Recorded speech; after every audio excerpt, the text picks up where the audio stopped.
All right, I know I'm a week late, but I had a bunch of stuff going on, so it's okay. This is gonna be my episode for my episode review for season two, episode two of House of the Dragon, Rhaenyra the Cruel. Hey, I don't know what kind of green propaganda this title is, but Rhaenyra had nothing to do with that assault on that child. Okay, but anyways, let's get into the episode. So we start out with the what was it, the funeral procession? No, no, that's later on in the episode. Uh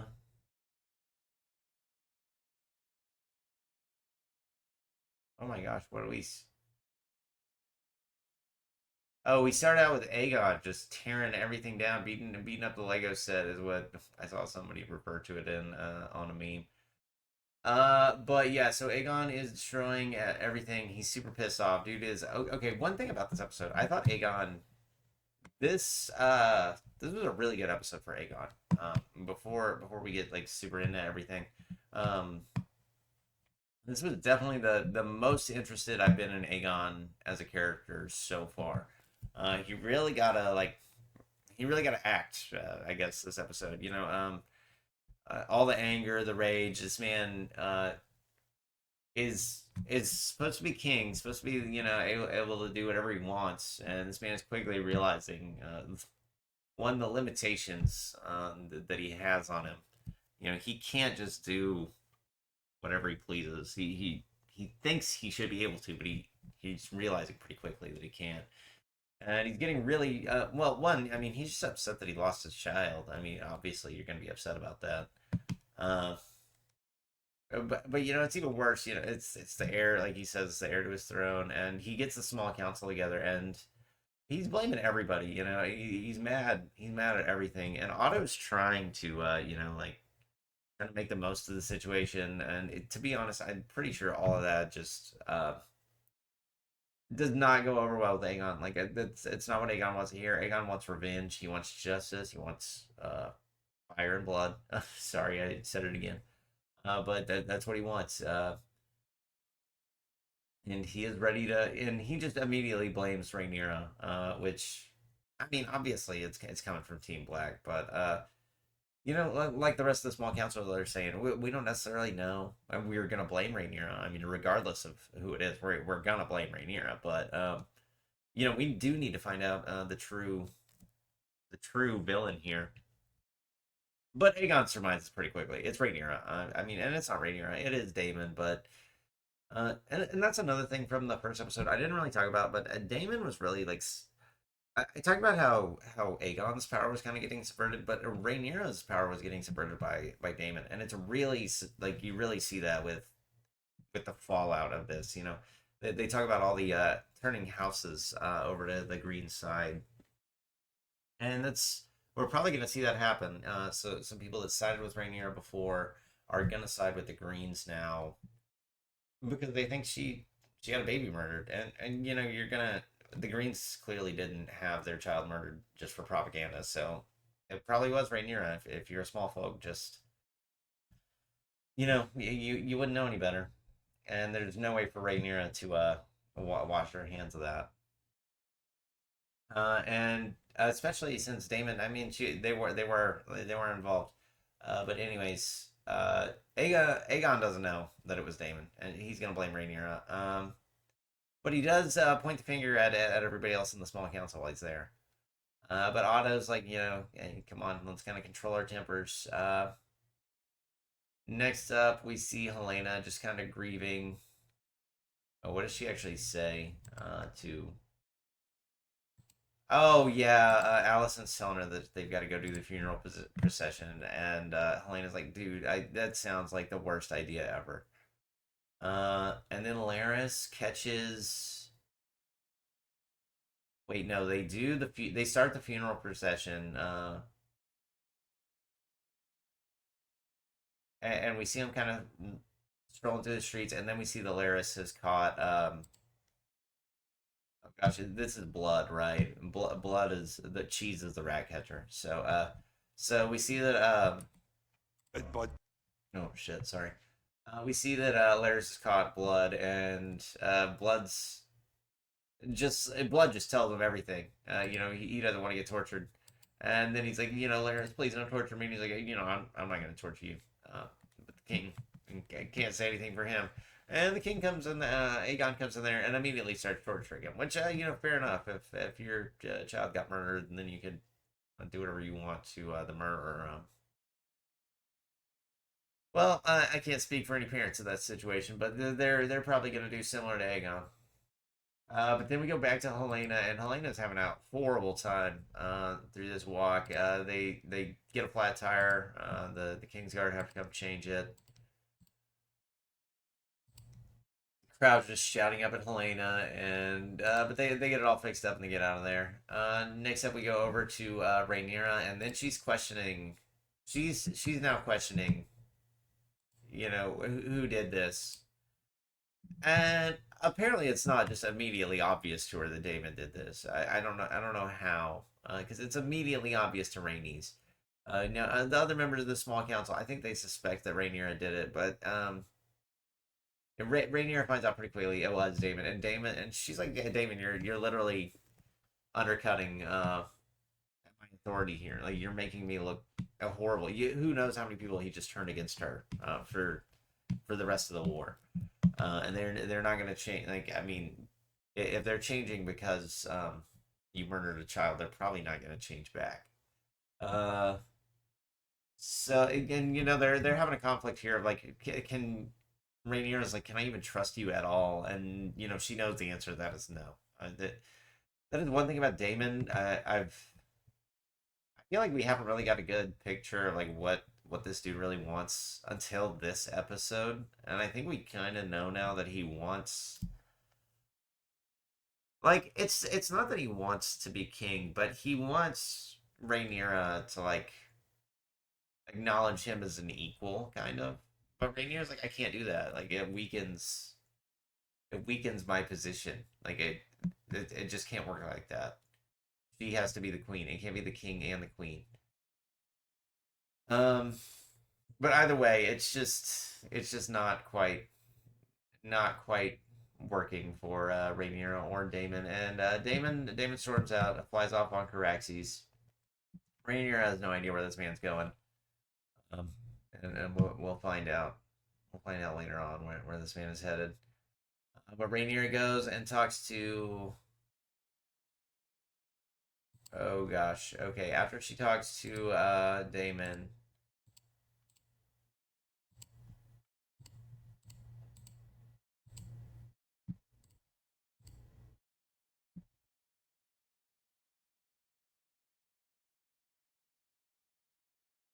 One sec. Rhaenyra goes and talks to.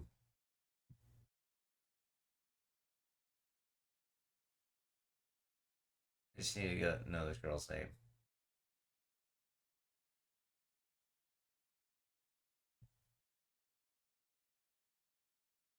Oh my gosh. They're not gonna say her name.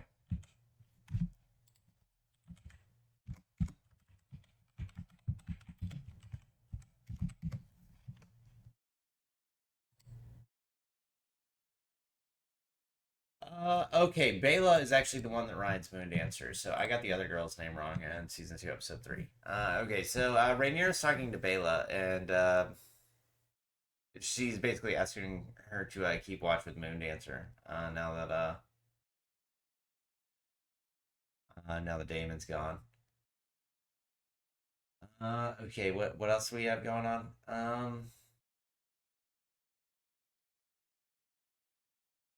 Okay, then we go back to Sir Crispy McChicken. What is this man doing? Oh, he's standing outside Allison's room. Allison is like trying to drown herself, and then he wants to go send, gosh, Sir Eric. Uh, he basically sees a little bit of mud on the Kingsguard's cloak, and he's like, "Yeah, so you need to go change that right away." And he's like, "Dude, we were doing a funeral procession. We've had a long night. Baby got murdered like last night, so we really haven't had time to like sleep or eat or anything." And he's like, "Go change your cloak." And Crispy McChicken is clearly just feeling some type of way. He's feeling bad because he is the reason. I mean, you can't say he's the reason, but he was banging Allison. Like he has no excuse for why he wasn't there. Um, and somehow he got by Aegon at the beginning of the episode, saying like, I'm not. I was a bed. I was a bed. Can't blame me. No, Crispy McChicken, we very much can't blame you. You should have been there. You should have been watching out. But Crispy McChicken doesn't want to take responsibility, so he wants to blame anybody else. And this dude's got a traitor brother, so we might as well send him to die to go murder Rhaenyra. We'll see. We'll see how that turns out for him. I suspected it was a death sentence right away, as did Sir Otto Hightower. But he's a king's guard, so he's got to do what the Lord Commander commands. So the king's guard goes off. We see Aemon talking to Madame Sylvie, who I guess is Eamon's favorite whore. But either way, he's hanging out there with her, and he's basically just like Aegon knows I'm better. But Aegon's the king. This man's not. This man's got some serious mental health issues going on though. Next, we see the Smith from episode one who had actually asked for more money, and Aegon had told him they were going to get more money. But now that we're seeing the Smith's like, I mean, I don't know when that's actually headed our way. So, I don't know if Aegon is actually ever going to send that money that he promised. Like, Aegon wanted to be a good king, but I don't think Aegon actually cared about being a good king. He wants to appear to be a good king. He wants to put on the face of a good king, but I mean, I don't think we've seen where Aegon's fully headed yet. And with Laris guiding him, I'm worried. Oh wait, spoiler for next episode. Sorry, I'm reviewing this after episode three. I've already watched episode three. Slight spoiler there. But either way, it's really not a big deal. Um, but I'm really worried about where Aegon is headed. Okay. Next up, and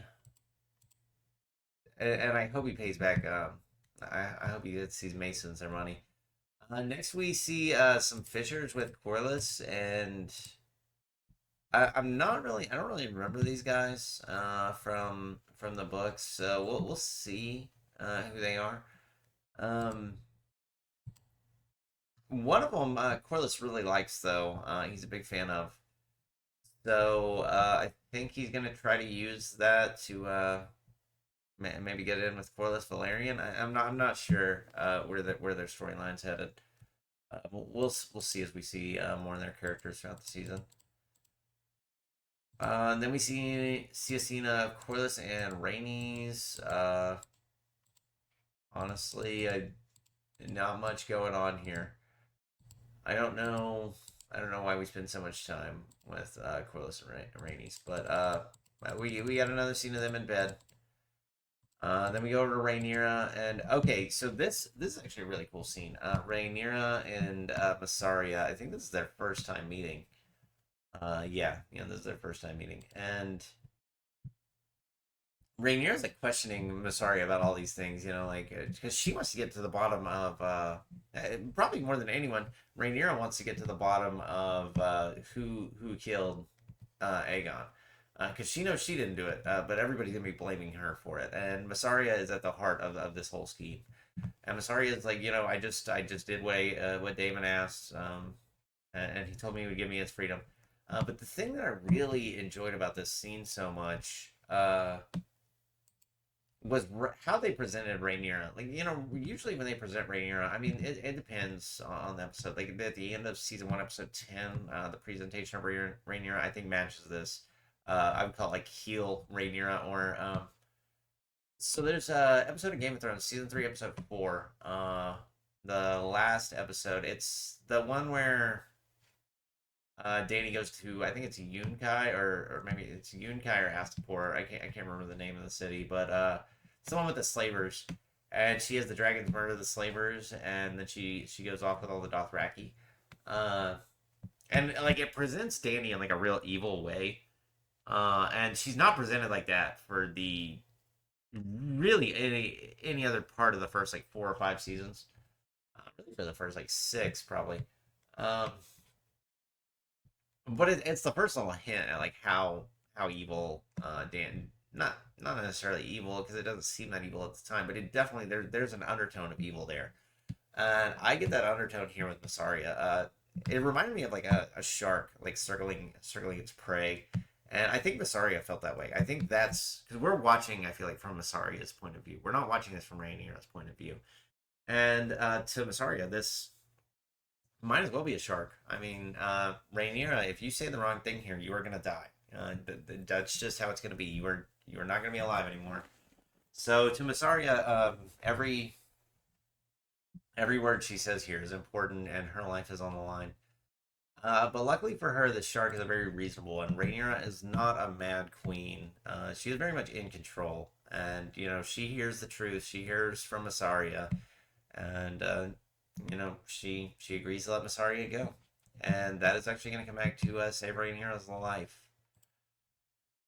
But Massaria does give her the details. Okay, next up we go. Okay, we see a dragon. Yeah, okay, a dragon is flying into the city. Oh, which dragon is that? It's Vagar. Okay, yeah, we see Vagar flying over the city. Oh, and then we see the rat catchers. Okay, so after Blood told Laris all about the rat catcher, in his infinite wisdom, King Aegon decided that we are going to hang all the rat catchers because we couldn't figure out which one it was, and Blood couldn't remember. And it's not like we have Helena, an eyewitness, who would remember, but it's not like Aegon has even thought about Helena at all in this whole process. So I don't know why would think of it now. Laris, I don't know why Laris wouldn't have thought of it, but it sends a better message to kill all the rat catchers. Also, this is mainly to show Aegon's incompetence. But one other thing, while we see all the rat catchers hanging, we see the family members of the rat catchers, but more importantly, we see the sad dog looking at Cheese, and that's probably the saddest thing of the whole episode. Um, Oh, I don't know if I mentioned it, but when they were doing the funeral procession for the baby, they sewed the baby's head back on, and that was like brutally graphic. But I guess if you're gonna trot the baby around, you gotta have a head. But the main thing with the rat catchers is Otto sees this, and he comes marching into Aegon's room, and he's like, Aegon, dude, what are you doing, man? Like you were we just bought all these sympathy points by saying Rhaenyra is so cruel, and then you go and kill all these rat catchers, innocent men, women, and children. And Aegon's like, well, we got at least one guilty one, and one of them killed the prince. So,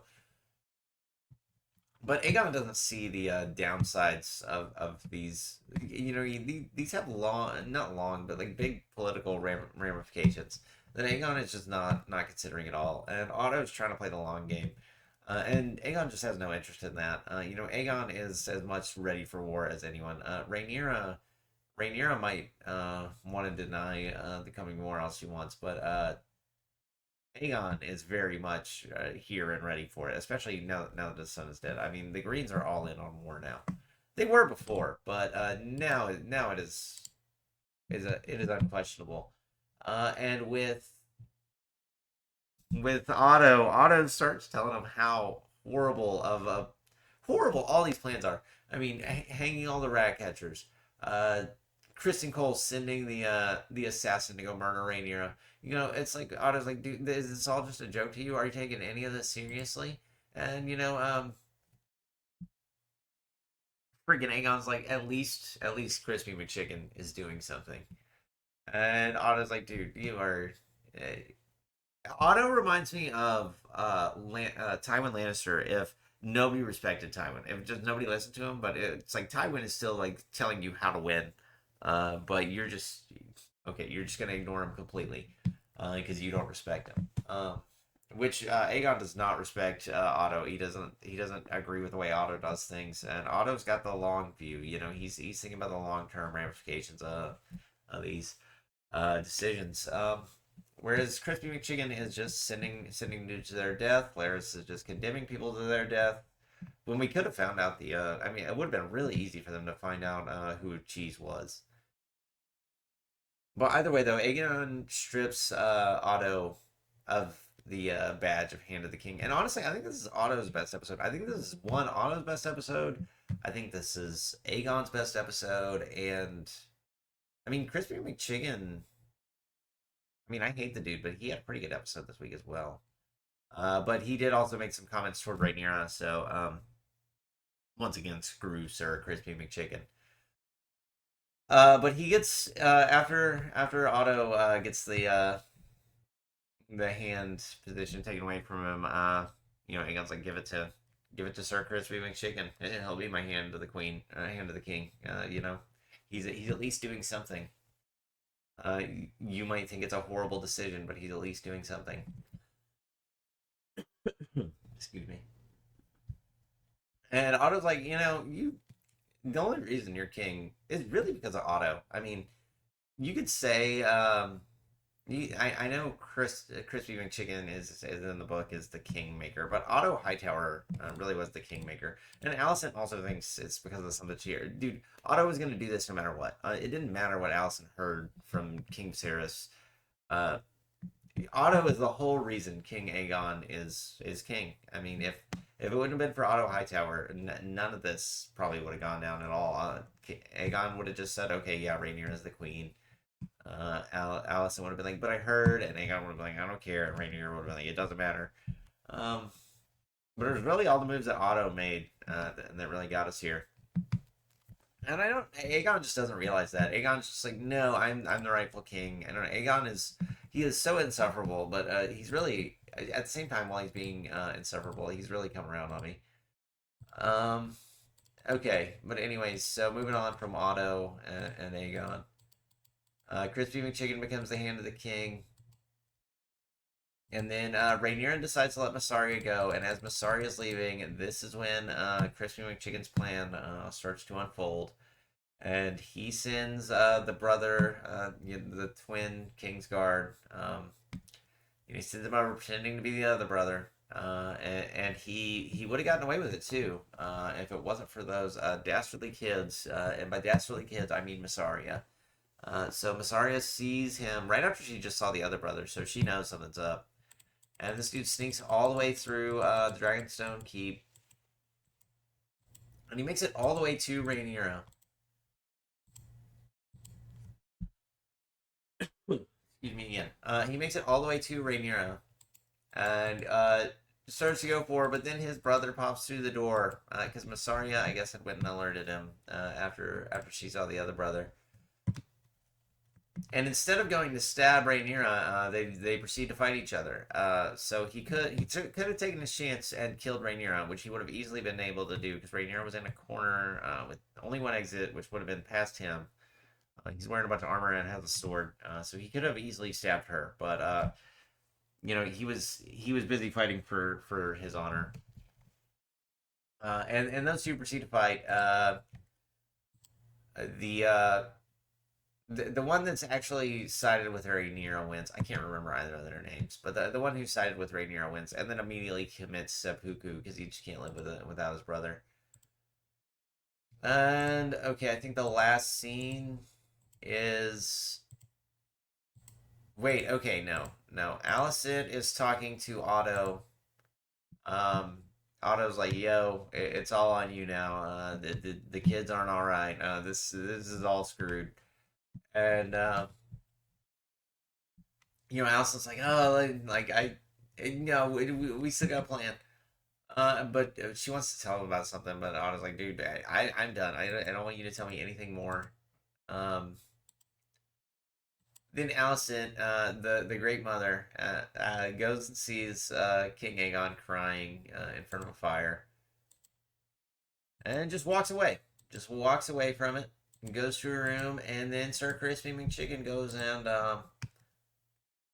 well, I don't know what level of consent happens there at the end of the episode, but Sir Crispy McChicken should be on a watch list. All right, that's pretty much it for season 2, episode 2 of Rhaenyra the Cruel. My general takeaway is King Aegon killed it this episode. Rhaenyra, I thought, was also she had a really good performance. The scene with her and Mysaria, I really enjoyed. I really thought that one was really good. I think that was by far the best scene of the episode. Although I really liked all the green drama we had. I hate the greens, but I'm team Rhaenyra all the way. But the Greens really have a bunch of interesting stuff going on. I think their character dynamics are way better than Team Rhaenyra. Rhaenyra is like from the top down, whereas Green's like from the bottom up. There's a lot of interesting characters on Green. They're not as interesting in particular as Rhaenyra, but they are all more interesting than the less interesting people in Rhaenyra's camp, where you're like, I don't even know who these people are. Rhaenyra's camp has like 6 or 7 people where you're like, okay, I know who that is. Whereas the Greens have a pretty wide cast. Everything you're like, okay, I can think of like more than a few people on the Greens. But either way, I thought season 2, episode 2, Rhaenyra the Cruel, was a pretty good episode. It's unfortunate for Rhaenyra that the realm is gonna turn against her for something she really had no hand in. But the nature of the beast, things are gonna get blamed on her that she had no part in. And we are gonna see we're gonna see it all come crashing down soon. I mean, it's not gonna hold up much longer. But I thought this was a pretty good episode. I thought this was better than episode 1. I think it's not. I guess it would be the best episode of the season because I liked it more than episode 1. So this was a pretty good episode. There was no big high stakes thing in this episode, but we were just carrying the drama. We were continuing the story, and I thought they all did a pretty good job. So yeah, there we are. I hope you guys enjoyed my review and recap kind of season 2, episode 2. And catch me again next episode for season 2, episode 3. Thank you guys all for watching. I hope you guys all have a great day, and please like and subscribe.